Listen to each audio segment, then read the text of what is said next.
د حضرت عبدالرحمن بن ابی قراد رضی اللہ تعالی عنہ نے روایت تے دے فرمائی چې یو ورځ نبی کریم صلی الله علیه وسلم اودس کولو، اصحاب کرامو د نبی علیه الصلاۃ والسلام د اوداسته او مستعمل او بچ کوم به اودس کولو، ندی بخپل لاسونه وتا نیول او په خپل بدن به سونه او بسولولي. نبی علیه الصلاۃ والسلام تو فرمایي چې تاسو دې کار ته ولی مجبور شئ، دا کار ولی کوي؟ دې کار باعث شی او محرک شی او دې کار ته ولی مجبور شئ چې زما دا اوداسه په خپل بدن سولوي؟ صحابه کرامو ته ویل د الله رسوله منګه د الله او د الله د رسول سره محبت د وجنه دا کار کو. نبی علیه الصلاۃ والسلام ته فرمایي چې د چا دا کار خوښیږي چې الله او رسول د الله او د رسول محبت ته نصیب شي، یا الله او د الله رسول دوی سره محبت وکړي، دا درې کارونه اهتمام کوي، کوشش کوي.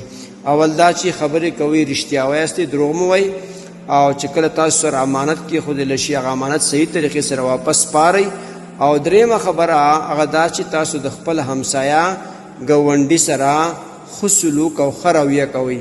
د دې حدیث روایت بهقي په شعب الایمان کې کړی دی.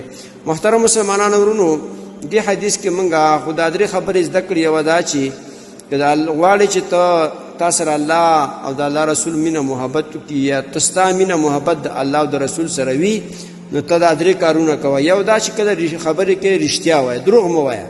دویم دا په امانت کې امانتداري کوه، خیانت مه کوه.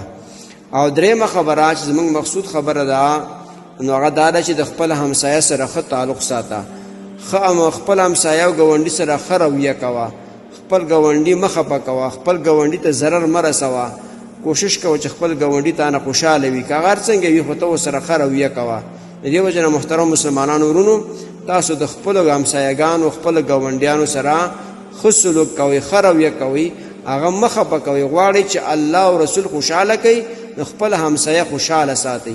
او که غواړئ خدای مکه چې الله او رسول خفه کوي، نو خپل ګاونډی خپل همسایه خفه کوي. د دې وجه نه د خپل ګاونډیانو او د همسایهګانو ډیر خیال ساتئ.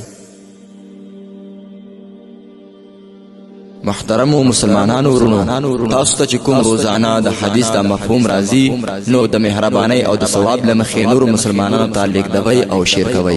والسلام. د دیوبندي مسلک حنفي کاروان سټوډیو لخوا وړاندې کیږي.